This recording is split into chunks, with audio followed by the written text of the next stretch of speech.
Nous voilà à Milan où nous avons essayé le nouveau Yamaha X-Max 300 TechMax. Qu'est-ce qui le distingue de la version de base? Il y a déjà sa finition, mais il y a surtout un nouvel écran TFT qui apporte de nouvelles fonctionnalités sur ce scooter. Je vais vous expliquer tout ça en détail après le générique.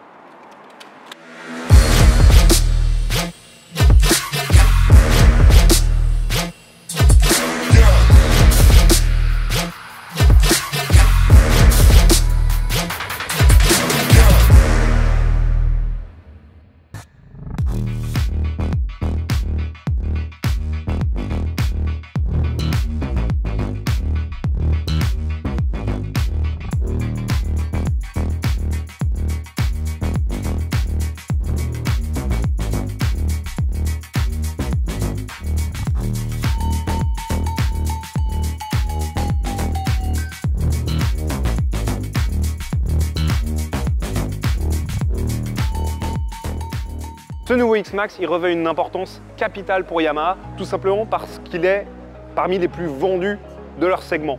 Il représente près d'un tiers de toutes leurs ventes de scooters sur le marché.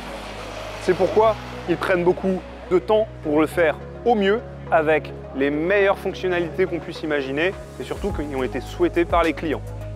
On voit déjà que le style a été légèrement mis à jour. On reconnaît toujours les aspects d'un X-Max, mais on reconnaît maintenant un nouvel éclairage avant à LED en forme de X, idem à l'arrière, avec une forme de croix pour répéter le nom du modèle.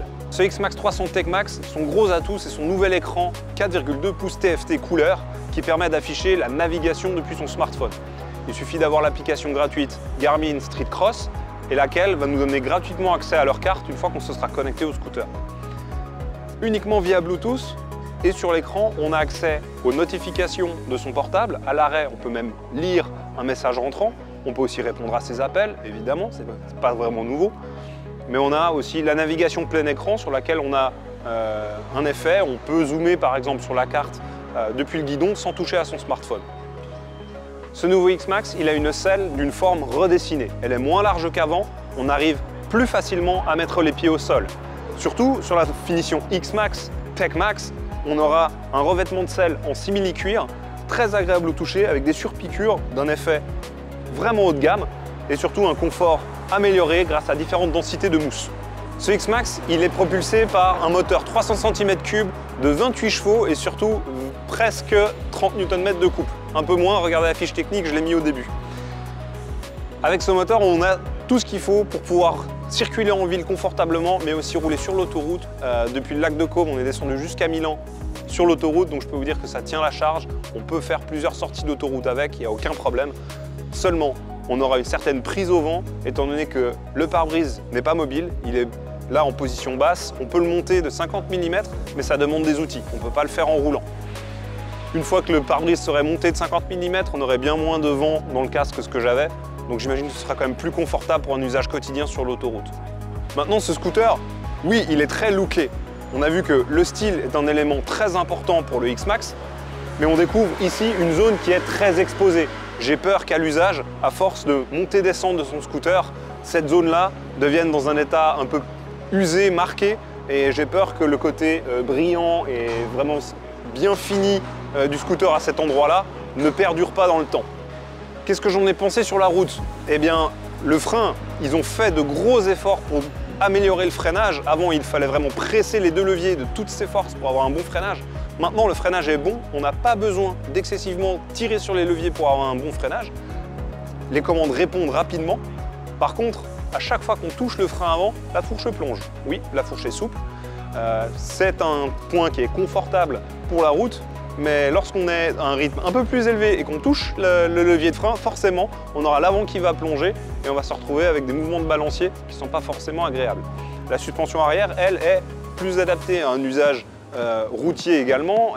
Lorsqu'on augmente le rythme, on atteint aussi les limites, mais là, on ne peut pas dire qu'elle soit spécialement souple. Et enfin, dernier détail technique, ce scooter est aussi équipé de la Smart Key de Yamaha qui permet de démarrer le scooter sans avoir à insérer de clé. C'est un transpondeur qui va envoyer le signal au scooter. Il suffira d'appuyer sur le bouton puis de tourner pour que celui-ci soit prêt à démarrer.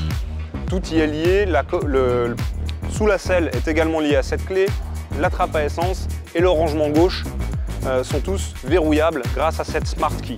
Le seul rangement qui n'est pas verrouillable grâce à la Smart Key, c'est le rangement droit qui lui s'ouvre d'une simple pression. C'est un accès rapide à des objets. N'y mettez pas des objets de valeur parce qu'on pourra les voler si vous stationnez quelque part. Et un autre problème que j'ai constaté sur cette ouverture, c'est que sur deux bosses vraiment très violentes, ça m'a ouvert ce rangement alors que j'étais en train de rouler. Ce X-Max 300 TechMax, il sera disponible tout bientôt sur le marché suisse. Les livraisons devraient commencer incessamment sous peu et il est proposé au prix de 7 190 francs.